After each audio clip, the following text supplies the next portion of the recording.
만나서 반갑습니다. 학업 역량이 확 올라가는 자기주도 학습법에 대해서 강연할 김종호입니다.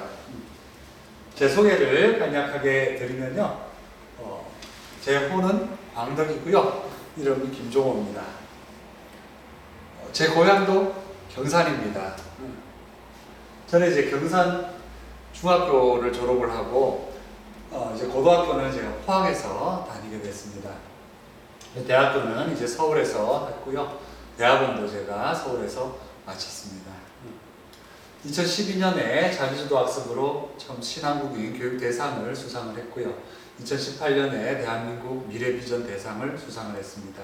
2019년 올해를 빛낸 인물대상을 받고 현재 서울대학교 총동창회 종신이사로 위촉되어 있습니다. 영남일보에 교육 칼럼을 쓰고 있고요. 광덕자기주도연구소 대표이사를 맡고 있습니다. 교육부, 대구시 교육청, 경북교육청 등 제가 활동을 하고 있습니다. 제 이력을 이렇게 보고 계시면 아이고 초등학교 때부터 공부 잘했겠네. 그렇지는 않습니다. 제가 어릴 때 공부 잘 하지는 못했는데 제 고등학교 때 제 입학 석차입니다. 제가 252명 중에 244등으로 입학을 했는데 2개월 후에 경상북도 학력평가에서 제가 3등을 하게 됐고 첫 중간고사부터 좋은 결과를 내서 2학기 때부터는 이제 제철 장학생으로 선정이 됐습니다.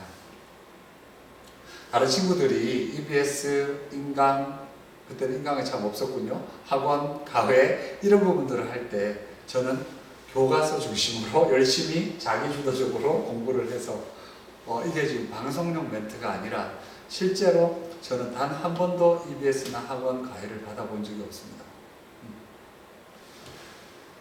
제가 오늘 부모님들께 어떻게 해야 이렇게 아이들이 자기주도적으로 공부를 할 수 있는지 그 방법과 그 중에서 안내를 해드리는데 특히 중학생이니까 제일 걱정 많이 되시는 부분들, 우리 수학에 대한 부분, 오늘 수학 공부를 어떻게 하는지 제가 안내를 해드리도록 하겠습니다.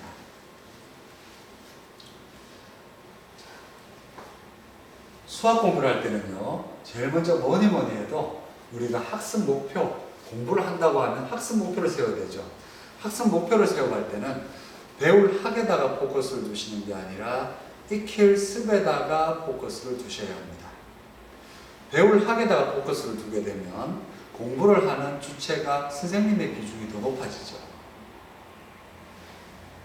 익힐 습에다가 포커스를 맞춰야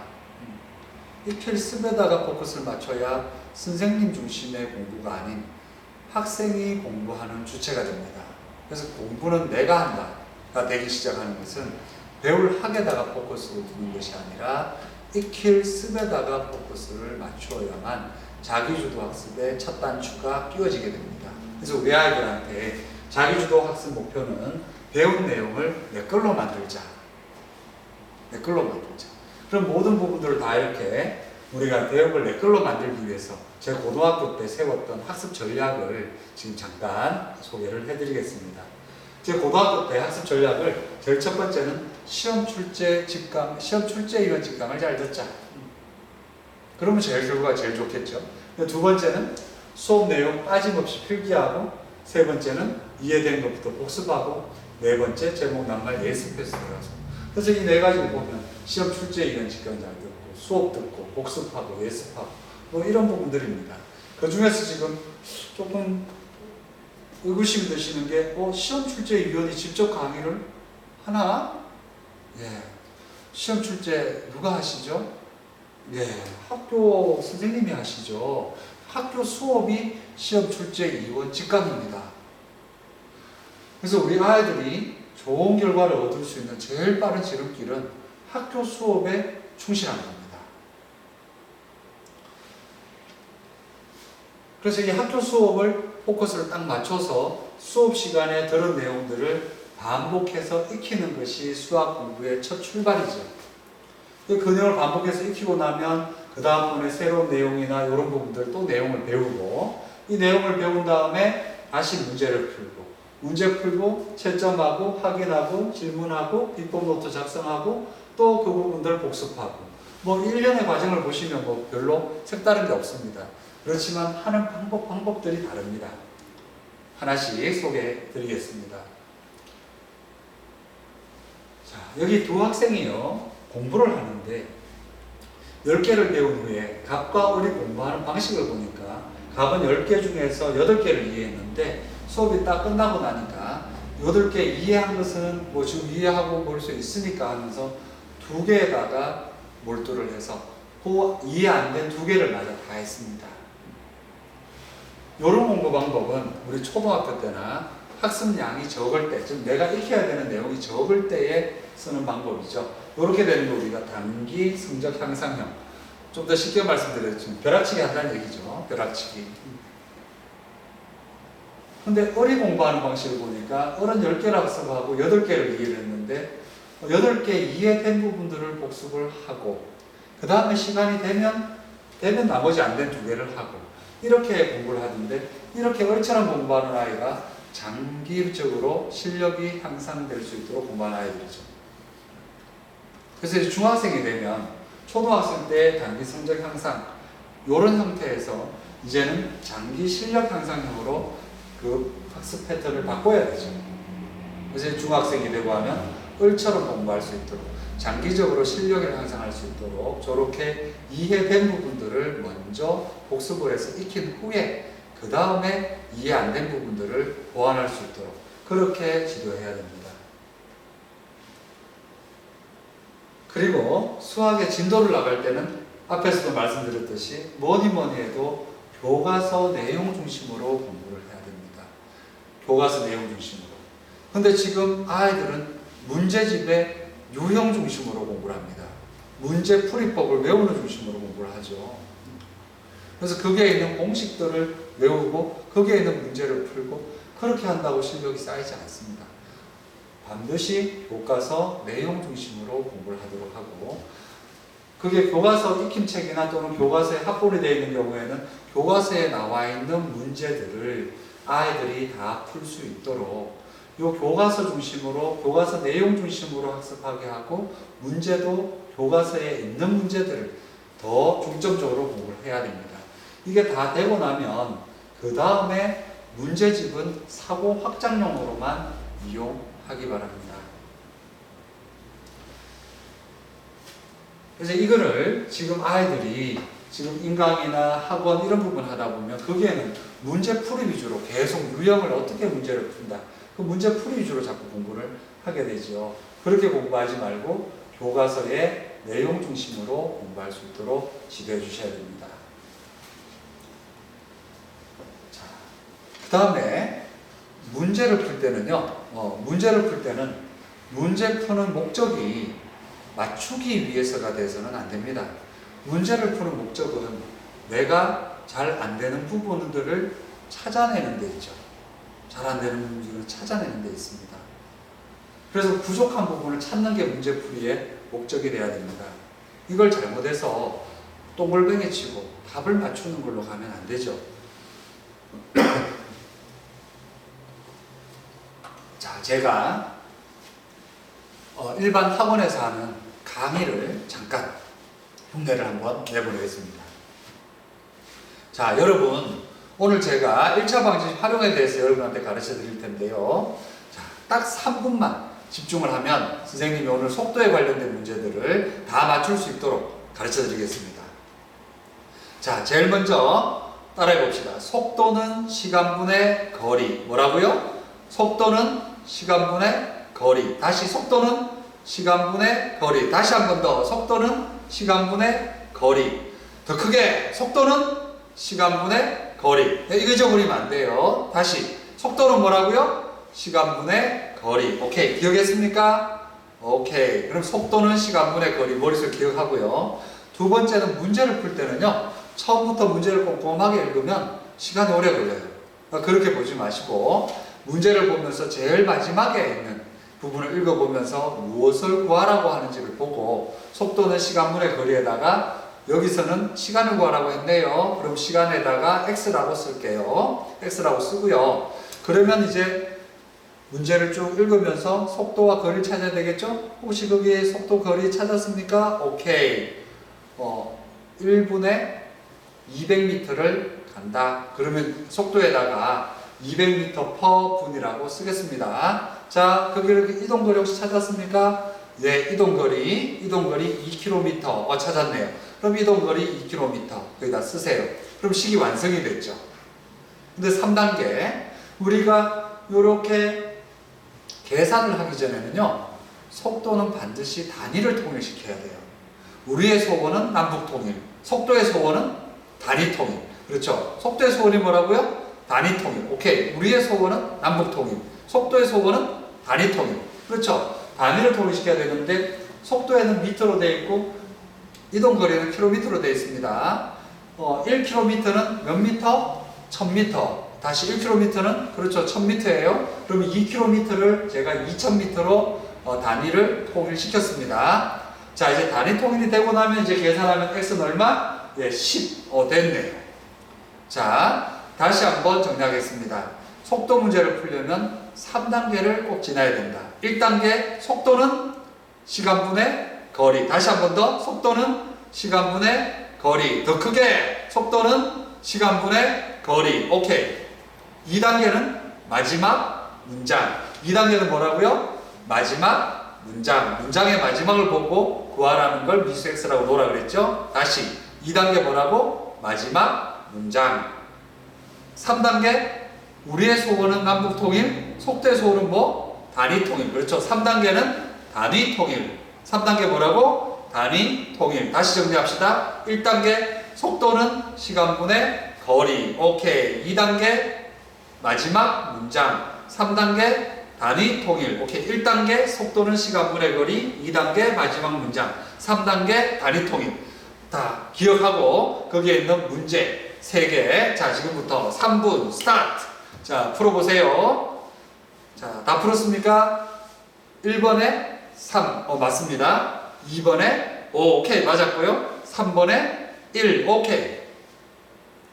다 맞았습니다. 자, 이제 속도 다 이해됐습니까? 학생들이 예, 그래요. 뭘 이해했다는 말이죠?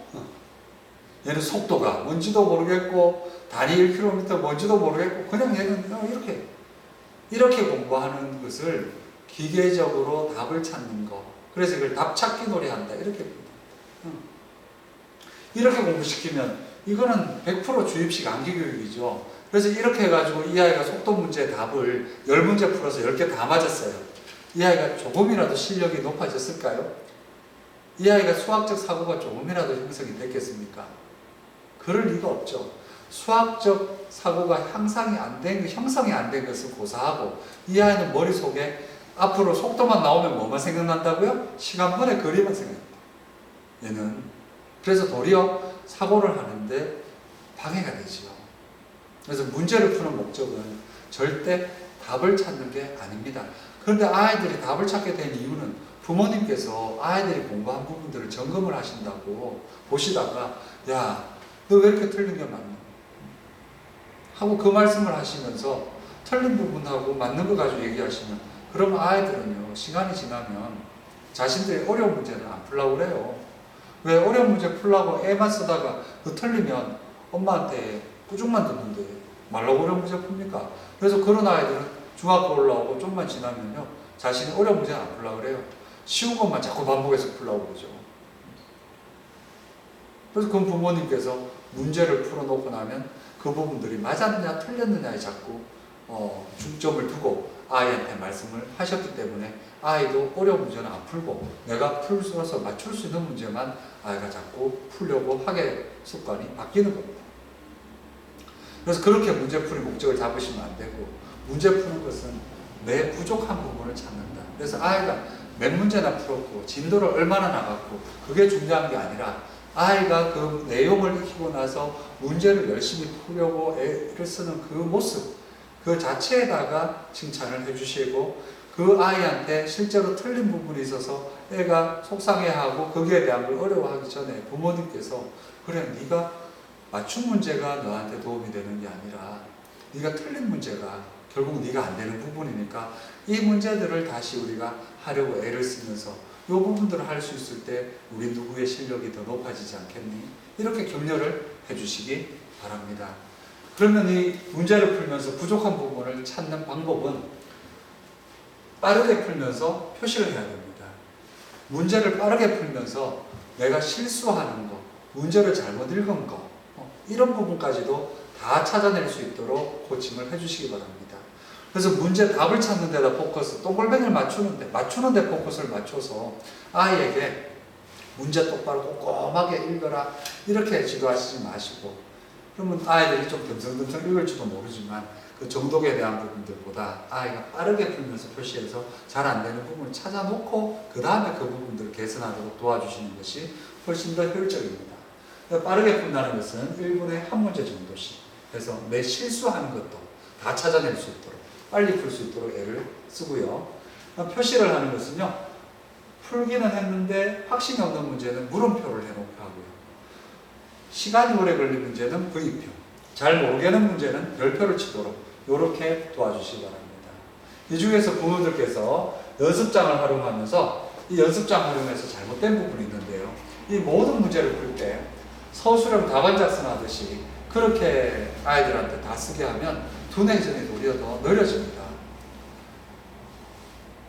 문제를 풀 때는 간략하게 쓰면서 지도하셔야지, 우리가 서술형 답안작성 연습을 시킨다고 그 부분들을 아이한테 모든 문제를 다 서술형 답안작성하도록 해버리면 두뇌 전이 더 느려져요. 그럼 이 부분 서술형 답안작성 연습을 언제 하느냐, 제가 뒤에 또 안내를 해드리겠습니다. 그래서 문제를 풀 때는 빠르게 풀면서 표시를 해두자. 그보다 더 중요한 것은 문제 푸는 것 맞추기 위해서가 아니라 내가 나의 부족한 부분을 찾아내는 데 있다는 부분들을 아이에게 계속 주지시켜 주시기 바랍니다. 자, 여기 두 아이가요, 똑같이 10문제를 풀었습니다. 10문제 풀어서 A라는 학생은 80점을 받았고 B라는 학생은 60점입니다. 어느 아이가 뒤에 더 수학을 잘하게 될까요? 강의의 느낌상 B 학생일 것 같은데, 맞습니다. 왜 B 학생이 앞으로 미래 발전 가능성이 더 높을까요? 여기 A 학생도 B 학생도 똑같이 1번 문제는 시간이 좀 오래 걸려서 풀었다고 표시해놨고, 2번 문제는 풀긴 했는데 확신이 없다고 물음표를 했습니다. 3번 문제는 잘 못 풀었다고 별표를 했고, 4번 문제는 시간이 걸려서 풀긴 했는데 확실하진 않다, 이렇게 표시를 했습니다. 근데 A 학생은 이렇게 답안을 보시다 보면 이 아이는 뭐 물음표나 별표가 있는 것이야 뭐 맞았든 틀렸든 뭐 그럴 수 있겠지만, 이 아이는 자신이 지금 바르게 풀었다고 하는 문제들이 지금 틀리고 있습니다. 그래서 이 아이는 내용을 잘못 알고 있든지, 아니면 뭐 단순한 계산 실수일 수도 있고, 즉 계산 능력이 좀 할 수도 있고, 또는 자신이 내용은 알고 있지만 적용을 잘못하고 있는 것일 수도 있죠. 근데 B 학생을 한번 보세요. B 학생은 지금 물음표나 별표가 없는 문제들은 분명히 다 맞았죠. 물음표 있는 문제가 뭐 맞았든 틀렸든 그건 뭐 크게 문제될 게 없죠. 근데 이 B 학생은 지금 자신 물음표나 별표가 없이 자기가 분명히 맞게 풀었다고 생각되는 문제들은 분명히 다 맞습니다. 그러니까 이 B 학생은 어떠냐? B 학생은 내용을 아주 정확하게 이해도 하고 있고, 그 부분들 문제 푸는데 정확하게 적용도 시키고 있죠. B 학생은. B 학생은 지금 학습 습관이나 이런 부분들은 아주 지금 잘 돼 있다. 다만 공부하는 시간이 좀 적다라고 볼 수 있죠. 그래서 B 학생 같은 경우에는 공부 시간만 늘려주면 아주 좋은 결과를 얻으리라고 기대가 됩니다. 근데 A 학생은 비록 80점이긴 하지만 이 학생은 책 내용에 대한 게 됐는지 학습 습관 전반적인 부분들을 다 체크해서 교정을 해야 되는 부분들이죠. 그런데 그나마도 이렇게 표시를 해놓으니까 다행인데, 이걸 표시를 안 하고요, 여기다 그냥 맞다 틀렸다만 있다고 한번 생각해 보세요. 그렇게 해서 틀린 문제 5답만 고쳐요. 그러면 얘가 찍은 문제는 어떻게 하죠? 그래서 이렇게 표시가 없이 공부를 하게 되면 문제집 한 권으로는 아이의 부족한 부분들이 안 찾아지죠. 그래서 문제집을 2권, 또 3권까지 계속 반복해서 풀게 하게 하면서 아이의 학습 효율이 더 떨어지죠. 그러면서 학습 습관은 교정이 안 되고 문제만 계속하고, 틀린 문제들은 다시 그것도 해서 문제 풀이법만 계속 반복하게 하면서 아이가 수학에 대해서는 질리고 실력도 안 늘고 되는 가장 큰 이유가 되죠. 그래서 B처럼 아이가 공부할 수 있도록 도와주시기 바랍니다. 자, 이렇게 하고 나면요, 채점할 때는 정답과 오답만 확인할 수 있도록 도와주시고, 이 아이가 틀린 문제는요, 지금처럼 표시가 없는데 틀린 문제부터 반드시 확인을 하고요. 또 하나 부모님들께서 아이가 수학을 공부할 때 꼭 해주셔야 될 것, 틀린 문제를 다시 풀지 말고 잘못된 부분을 찾아라. 문제가 틀리고 나면 아이한테 그 문제를 다시 풀어라고 얘기하시는 분들이 굉장히 많은 것 같습니다. 선생님들께서도 문제 틀리면 다시 풀어라 그러는데, 다시 풀지 않고 자신이 그 부분들을 풀었다가 틀리면요, 잘못된 부분들을 찾아서 고치는 게 훨씬 좋습니다. 예를 들어서 이 아이가 문제를 풀다가 문제 풀이 과정 중에 5 더하기 7을 10이라고 써야 되는데 13이라고 잘못해서 그 밑에 계산들하고 줄을 차례대로 틀렸습니다. 그럼 이 아이는 이 문제가 틀렸다 손 치더라도 이걸 오답 노트 만들 필요도 없지요. 그 문제를 다시 할 필요도 없어요. 이 아이는 5 더하기 7은 12만 고치면 되죠. 근데 그걸 다시 고치지 않고 다시 풀어서 이번에 풀다 보니까 5 더하기 7을 10이라고 해서 이번에 맞았습니다. 이 아이는 시간이 지나면 5 더하기 7이 13이 되기도 하고 12도 되기도 하고 이렇게 되겠죠. 거기다가 다시 푼다고 시간도 낭비가 됐고, 그게 아니라 틀린 부분이 어딘지를 딱 잘못된 걸 찾아서 5 더하기 7은 12, 5 더하기 7은 12, 요것만 교정하도록 도와주면 되죠. 자, 그리고 나서 풀 수 있는 만큼 한 다음에 혹시 풀이를 보면서 다른 풀이 방법은 없는지 보고 여러 가지 풀이 방법들을 정리할 수 있도록 도와주기 바랍니다. 자, 그리고 나면요, 이 아이가 틀린 문제들 하는데 그 틀렸다고 해서 그 부분들을 다 오답 노트 아니요. 그래서 저는 오답 노트가 아니고 저기에 보이듯이 제가 비법 노트라고 이름을 다시 붙였습니다. 이 비법 노트는요, 선생님께 아까 전처럼 자신이 잘못된 부분이나 또는 자신이 몰라서 선생님께 설명을 들었던 부분들은 바로 듣자마자 3번에서 4번 정도 반복해서 이 부분들을 댓글로 익히는 게 중요합니다. 이렇게 서너 번 반복해서 익힌 다음에 그 다음에 비법 노트를 정리할 텐데요. 이 비법 노트를 쓸 때는 그 틀린 문제들만 내가 문제만 쓰고 이렇게 푸는 게 아니라 지도받은 내용을 먼저 정리해야 됩니다. 지도받은 내용을 먼저 정리를 해놓고 그 다음에 내가 문제를 쓰고 이 문제에 대한 풀이를 쓸 때는 서술형 답안 작성하듯 꼼꼼하게 합니다. 근데 단순 계산 실수나 이런 부분들은 뭐 다시 문제를 쓰고 꼼꼼하게 쓸 이유가 별로 없죠. 그래서 이 틀린 이유를 쓰게 되는데요. 틀린 이유는 구체적으로 작성해야 됩니다. 그러니까 이해가 안 돼서 이렇게 쓰면 안 되고요. 문제 중에 평면이 공간을 나눈다. 이런 부분들 딱 내용이 딱 보이도록 써야 됩니다. 아까 전에 그렇게 틀렸다면 계산 실수 이렇게 틀린 이유를 쓰는 게 아니라 5 더하기 7은 12 그것만 딱 적어놓으면 되죠. 그래서 틀린 이유만 보고도 우리가 복습이 가능하도록 이렇게 적어놓는 것이 다시 비법 노트를 만들고 내가 내용을 익히고 다시 비법 문제를 풀고 비법 노트를 만들어 놓고 이 비법 노트를 복습을 할 때에 틀린 이유만 보고도 복습이 가능할 수 있도록 계속 적어 놓게 되면 복습 효율을 굉장히 많이 높일 수 있습니다. 자, 이 비법 노트는 만들어 놓고 잊어버리기 전에 처음부터 계속 복습을 하면서 문제를 자꾸 다뤄볼 수 있도록 그렇게 지도를 해주시기 바랍니다. 자, 비법 노트 예시를 제가 하는데요. 이 학생이 지금 이 문제를 이렇게 풀고 여기에 보면 140g인데 120g으로 잘못 계산해서 틀렸다. 근데 이 아이가 지금 잘못한 걸 보니까 140하고 120 숫자를 지금 잘못 보는 거예요. 그럼 이 학생은 뭐 굳이 비법 노트를 작성할 필요도 없이 140하고 120만 숫자가 명확하게 인지가 되도록 쓰도록 그렇게만 코칭해 주시면 이 학생은 뭐 굳이 이 문제를 다 쓸 필요가 없었는 거죠.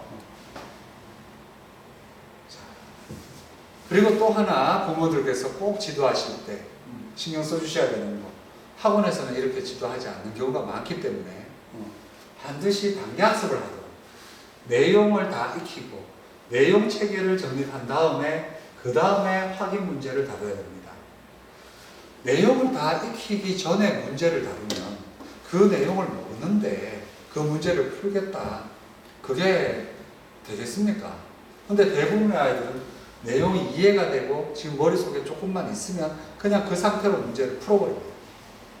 그러면서 표시를 해버리게 되면 아까 전에 이걸 내용을 몰라서 틀린 건지 내가 사고를 잘못해서 내용을 문제에다가 활용을 응용을 잘못하고 있는 것인지 구분이 안 가죠. 그럼 시간 낭비가 굉장히 많아지고 그 문제들을 다시 풀었다 손치더라도 내가 아는 것 모르는 것 부분들이 혼란이 생기게 되죠. 그래서 반드시 내용 체계를 세운 다음에 확인 문제를 풀고요. 확인 문제를 완벽하게 다 한 다음에 그 다음에 심화 문제를 다뤄야 됩니다. 그런데 학원 숙제가 여기에서부터 여기까지다 보니까 내용은 대충 하고 뭐 문제 그냥 확인 문제도 대충 풀고 스텝 1, 2 뭐 문제 그냥 쭉 풀어갑니다. 그러면서 자신이 뭐 잘못된 건 모르는 건 모르는 대로 계속 문제를 풀어놓으면 그렇게 하게 되면 아이가 실력이 높아지지가 않죠. 확인 문제를 분명히 퍼펙트하게 하고 그 다음에 심화 문제로 넘어가야만 앞에 있었던 부분들이 다시 복습을 하게 되고 또 조금 더 난이도 높아지는 사고도 좀 더 응용력도 높여지는 이렇게 공부가 돼서 반드시 내용, 확인, 심화 문제를 이렇게 단계적으로 공부할 수 있도록 지도해 주셔야 되고 이렇게 단계 학습을 하게 되면 책 한 권만으로도 여러 번의 복습 효과를 낼 수가 있습니다. 우리 교과서도 대체적으로 5단계를 할 수 있도록 해놨습니다. 내용에 대한 거, 그 다음에 거기 예제 있는 거, 그 다음에 스텝에 대한 거, 또 중단원에 대한 부분, 또 대단원에 대한 부분 이렇게 해가지고 단계를 계속 해놨습니다. 그래서 아이들에게 교과서를 가지고 이렇게 공부를 할 수 있도록 해주시는데 그 중에서 지금 아이들이 제일 잘 못하고 있는 게 내용 체계는 뭐냐. 내용 한 개 한 개는 익힐 수 있는데 내용을 체계적으로 익힌다는 말이 뭐냐. 이 내용 체계를 세워야만 사고 체계도 정립이 되는데요. 우리 아이들이 내용 하나하나 지역적으로 공부하는 게 아니라 체계적으로 학습할 수 있도록 도와주셔야 됩니다. 특히 다른 과목하고는 달리 수학 과목에서는 이 체계적으로 학습을 해서 내용 체계를 세우는 것이 어느 과목보다도 더 중요합니다. 그럼 체계적으로 학습하려면 어떻게 해야 할까요? 제 나름대로 트리노트라고 제가 이름을 붙였는데요. 이 나뭇가지 펼치듯이 이렇게 대제목에서 중제목 또 소제목 이렇게 내용 이런 식으로 펼친다 해서 제가 트리노트라고 이름을 붙였습니다. 근데 이 아이가 이 트리노트 형태로 정리를 했는데 거기 A4를 지금 가로로 이렇게 눕혀서 정리한 한 페이지입니다. 요 뒤에는 또 밑에 유리테이프로 또 붙여가지고 여기에 쭉 펼치면 이 내용들이 쭉 보일 수 있도록 이렇게 연결이 되어 있습니다. 근데 이 학생한테 두 가지를 보충해 줬습니다. 제목을 너무 길게 이렇게 쓰다 보니까 오른쪽에 내용을 정리할 공간이 너무 적어서 제목을 이렇게 2줄, 3줄로 이렇게 쓰게 하고 내용을 쓸 수 있는 공간을 확보를 해서 공간 활용도를 높일 수 있도록 코칭을 했고요. 또 하나는 문장을 2개 그냥 쭉 쓰는 게 아니라 문장을 좀 다듬고 줄여서 줄일 수 있는 부분을 좀 줄여서 이렇게 정리하도록 했습니다. 그러고 나서 이 아이에게 낱말의 개념을 정립한 다음에 노트를 정리하라고 했더니 이렇게 부분들이 있고 여기에 지금 핵심어 중심으로 이렇게 정리를 할 수 있었습니다. 낱말의 개념 정립에 대한 부분은 유튜브에서 낱말 개념 정립 쳐보시면 낱말 개념 정립하는 방법들이 안내가 되어 있습니다. 제가 이게 해놓은 부분들도 유튜브에 올라가 있으니까 참고하시면 좋을 것 같습니다. 자, 근데 이 트리노트를 만들 때는요, 이 트리노트를 만들 때는 반드시 제목부터 숙지해야 됩니다. 이 제목은 학교 수업을 듣기 전에 제목은 익히고 수업에 들어가는 것이 좋습니다. 이 제목은 대단원 제목을 다 익히고 그 다음 중단원 제목을 익히고 그 다음 소단원 제목을 익히고 이렇게 대제목, 중제목, 소제목 순서대로 숙지할 수 있도록 도와주셔야 됩니다. 이 제목을 잘 익혀놓으면 우리 수학이나 공부하고자 하는 부분들의 흐름이 저절로 파악이 되고요. 이 제목을 숙지하는 것 자체가 체계적인 학습의 근간이 되게 됩니다. 이 트리노트를 작성을 할 때는 보고 쓰는 게 아니라 대제목을 익히고 그 다음에 대제목을 쓰고 중제목을 익히고 중제목을 쓰고 소제목을 익히고 소제목을 쓰고 이렇게 익힌 후에 정리해야 되고요. 그 다음에는 제목하고 내용들은 빠짐없이 정리를 해야 됩니다. 그리고 세 번째는요. 그 제목은 그대로 있되 내용을 정리할 때는 핵심을 중심으로 간략하게 해야 되는데요. 저 간략하게 트리노트를 정리하게 할 수 있게 하려면 낱말 개념 정립하는 게 선언되어야 합니다. 그렇게 이게 노트를 정리를 해놓고 나시면 이 트리노트는 잊어버리기 전에, 잊어버리고 나면 다시 공부해야 되니까 학습효율이 낮아집니다. 그래서 이걸 머릿속에 기억이 남아있을 때에 자주자주 복습을 할 수 있도록 도와주시는 것이 중요합니다. 자, 오늘 우리 아이들한테 수학에 대해서 공부하는 방법에 대해서 말씀을 드렸는데 간략하게 정리를 하자면 우리 아이들이 항상 학교 수업을 중심으로 해서 학교 수업 전에 제목과 낱말은 예습해서 들어가게 하고 학교 수업 시간 중에는 다 익힐 수 있도록 이해된 부분들을 익힐 수 있도록 자꾸 애를 쓰게 하고 수업이 끝나고 나면 머릿속에 있는 내용부터 복습을 하게 이렇게 도와주시고 수학 문제를 풀 때는 많이 맞았다 틀렸다가 아니라 아이가 자신의 부족한 부분을 찾아서 자신의 실력을 향상시킬 수 있도록 도와주시되 그 공부 순서는 반드시 단계로 내용 체계를 트리노트를 활용을 해서 내용 체계가 정립이 되게 한 다음에 저 내용을 익힌 다음에 확인 문제를 풀고 확인 문제를 퍼펙트하게 이해한 다음에 심화 문제로 이렇게 단계 학습을 할 수 있도록 도와주시라고 안내를 해드렸습니다.